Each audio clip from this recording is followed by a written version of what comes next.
Have you ever thought about starting your own podcast? When I was trying to get this podcast off the ground, I had a lot of questions. How do I record an episode? How do I get my show into all the apps people like to listen? How do I make money from my podcast? The answer to every one of these questions is really simple. Anchor. Anchor is a one-stop shop for recording, hosting, and distributing your podcast. Best of all, it's 100% free and ridiculously easy to use. And now, Anchor can match you with great sponsors who want to advertise on your podcast. That means you can get paid to podcast right away. In fact, that's what I'm doing right now by reading this ad. I've enjoyed using Anchor. It is easy to maneuver. The followers have told me that it's easy to download and easy to follow. So if you've always wanted to start a podcast, make money doing it. Go to anchor.fm/start to join me and the diverse community of podcasters already using Anchor. That's anchor.fm/start. I can't wait to hear your podcast.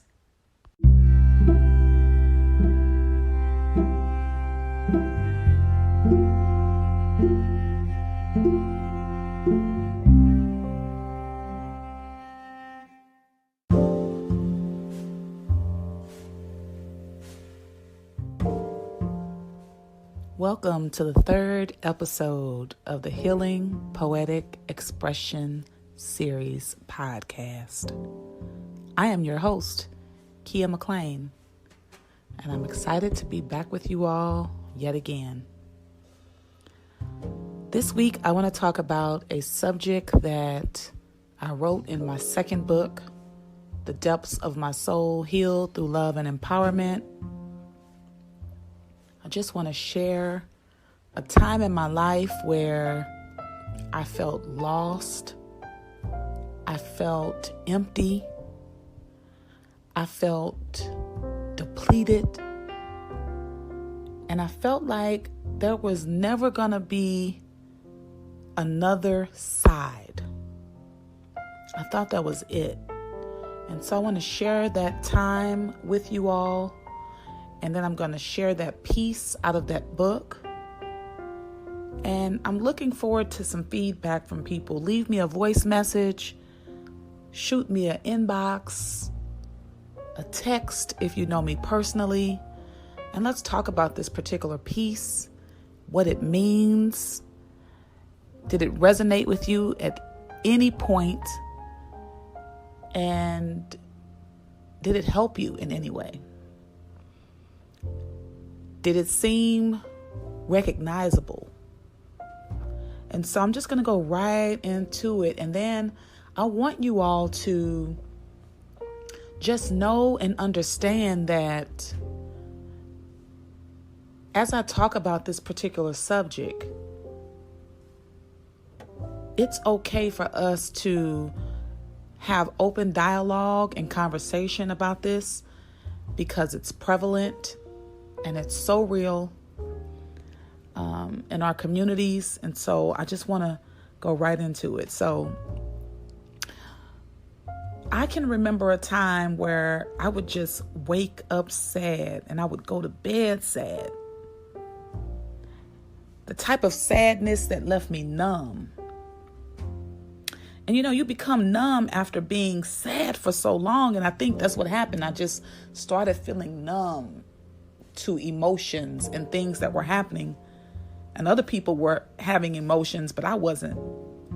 When sadness has become just embedded in who you are, certain things just tend to occur. So post-traumatic stress disorder is a condition that most are familiar with regarding military members, right? Like we've all heard of PTSD as it relates to people who have went over and fought in the military and they come back and they're different now. They have PTSD. Wow. PTSD. Well, that level of PTSD is of a severe nature. that I would never understand. But on the contrary, I can attest to a different type of PTSD. Because trauma is a deeply distressing and disturbing experience. And I had various traumatic experiences in my childhood.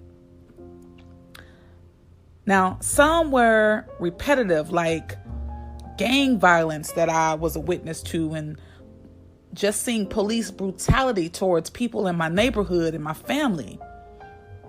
Molestation, witnessing violence and unhealthy behavior, like all of those things, in addition to a few more, pretty much attributed to my unhealthy mental state.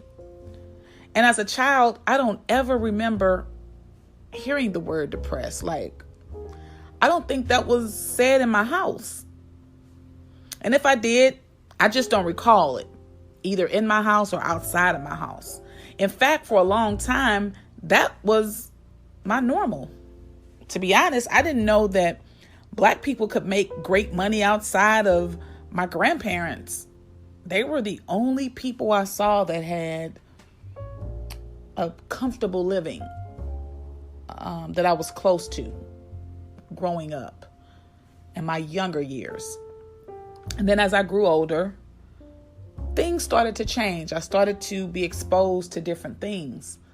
However, the trauma that I experienced at a young age and then continued to experience into my teen years, that trauma would ultimately, unbeknownst to me, it would ultimately create an angry person, a bitter person,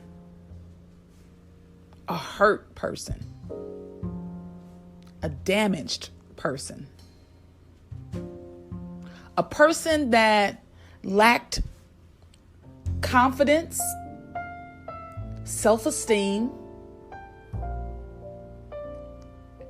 hope. I suffered from things that I didn't even know I was suffering with at the time. And again, this was a normal thing for me. In my mind, it was normal to feel that way. But I started to see different things and different people and be exposed to different environments. And I said, why do I feel different? Why do I feel so different? I feel so different from the other people around me. Not only do I feel different, I think different. I would have conversations with my peers and I would ultimately end up not sharing a lot of what I thought because the things that they talked about, I just could not relate with. I could not connect with. So I just decided to hover down as low as I can go so that no one would hear what was inside of my head.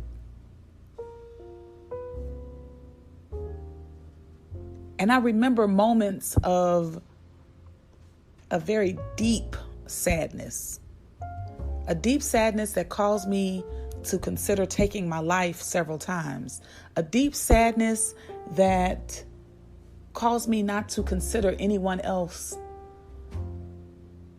and how they would feel as a result of me doing that. A deep sadness that always wanted to escape where I was. And I remember the first time I recognized that music, a pen and paper, and a book were my saving grace. I remember the feeling of listening to music in my room, the beat vibrating through my body, the emotion that the singer had as they sang, the things that I didn't even understand they were talking about, but I felt it. I felt